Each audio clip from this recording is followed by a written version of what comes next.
quero trazer para vocês a história do cacau no Brasil. Segundo historiadores, o cacaueiro, quem lidava, quem cultivava o cacau, também era considerado sagrado pelo povo. Isso porque o próprio profeta Quetzalcoatl, ele ensinou os astecas a cultivar a planta, tanto para o alimento próprio, como para embelezar os jardins da cidade Tauzitepec, no México. E todo o cultivo era acompanhado de solenes cerimônias religiosas. Tauzitepec, ela era considerada a capital do Império Azteca durante o período pós-clássico na Mesoamérica. Eu não vou saber pronunciar o nome dela hoje, não vou saber pronunciar. A palavra azteca significa Aztlan, uma importante cidade em localização desconhecida. Azteca também compreende um termo usado. Bom, essas informações tem no Wikipédia, tá? Vocês dão uma lida ali depois.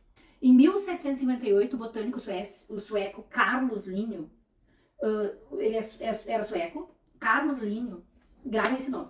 Ele chamou a planta de Theobroma cacao, que significa o quê? O que significa Theobroma cacau? Vocês vão escutar muito, até tem uma música. Significa manjar dos deuses, manjar das deusas. E ele foi inspirado pela simbologia que envolvia todo o cultivo do cacau. Entende? As sementes elas eram consideradas tão valiosas, mas tão valiosas que elas eram usadas como moedas. Conta-se que 400 sementes valiam 8.000 chiquipil. Olha o nome da moeda, chiquipil. O imperador Monzano costumava receber 200 chiquipils, que equivale a 1,6 milhões de semente, como tributo da cidade de Tabasco, que corresponderia hoje a 300 sacas de 60 quilos. Tabasco é hoje a Villahermosa, é a capital do estado de Tabasco, no México, localizada no sudeste do país, tem cerca de 335 mil habitantes e foi fundada em 24 de junho de 1564. E afirma-se que um escravo podia ser trocado por 100 sementes na época. Peter, ele escrevia em 1530 sobre o uso do cacau como moeda no livro Ober Novo Petri, que eu deixei aqui para vocês na imagem do livro. O que ele escreveu nesse livro? Deixa eu ler aqui para vocês. Abençoado dinheiro, que fornece uma bebida doce e benéfica para a humanidade, protegendo os seus possuidores contra a infernal peste da cobiça, pois não se pode ser acumulado por muito tempo, nem escondido nos subterrâneos, porque ela apodrecia, né?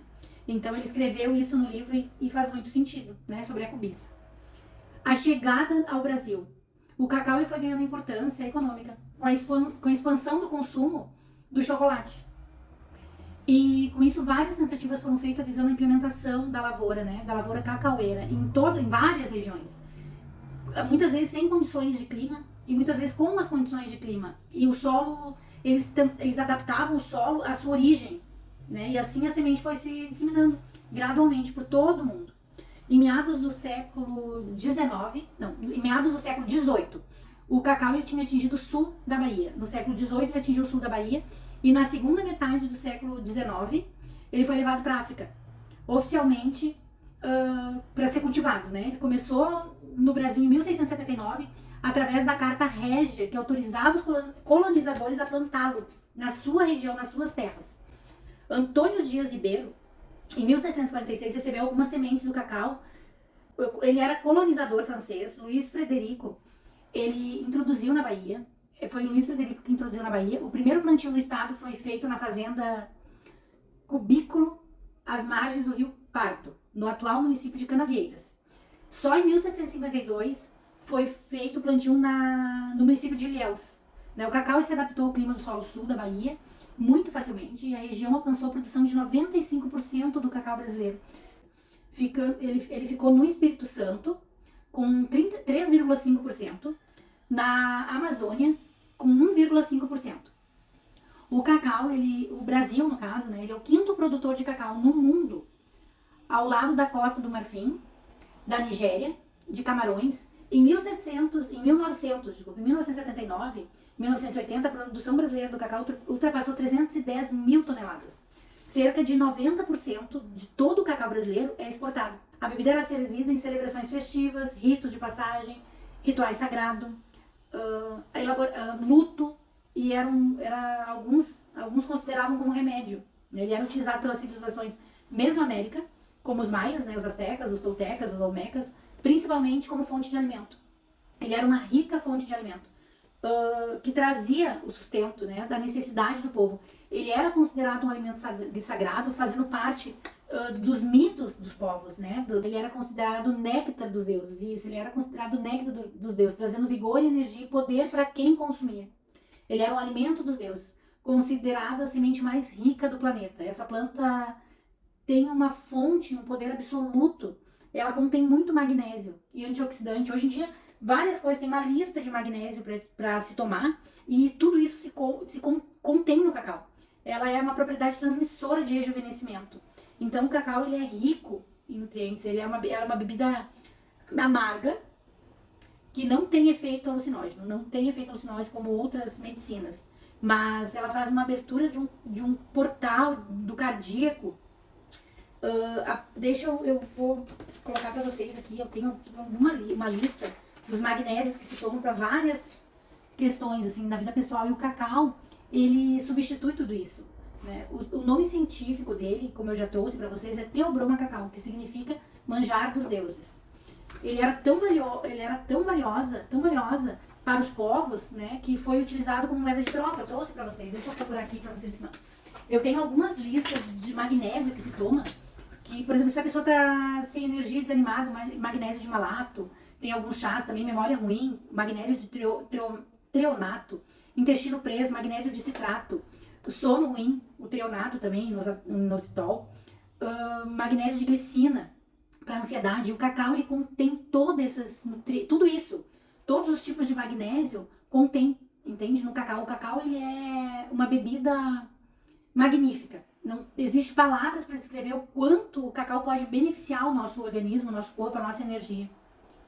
Então, a Ixi Cacau, o que eu quero trazer para vocês? A Ixi Cacau, raramente, ela é uma deusa, ela é a deusa do chocolate, amada pelo povo. Ela é a deusa da abundância, ela possui a responsabilidade divina de banir a fome e garantir a segurança e a proteção do povo. A deusa Ixi Cacau, ela é de uma terra, ela é da terra matriarcal, muito amada pelo povo, considerada como deusa, cheia de amor e compaixão e abundância.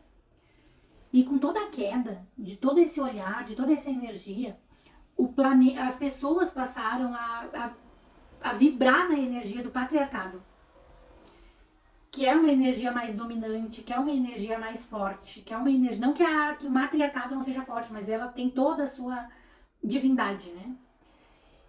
E começou na parte das cidades que era estabelecido, que foi começado a estabelecer o patriarcado. A deusa, ela foi levada para longe, ela deixou de ser cultivada, a força do cacau, a origem deixou de ser cultivada e começou a ser comercializada, transformada em moeda de troca. E o povo não bebia mais da medicina, não era mais uma iguaria, né? Era somente para as pessoas da alta elite. As pessoas já não cantavam mais, já não dançavam mais, já não sentia mais a sensação, a empatia, a energia de amar, a energia do amor. A deusa do amor, que é a deusa Ixi Cacau, ela seguiu uma forma cronológica extraordinária na história do cacau e do chocolate. Ela traz um resgate para todos nós. Eu quero trazer para vocês sobre os anos, assim, sobre o ano 600, a história do cacau no mundo.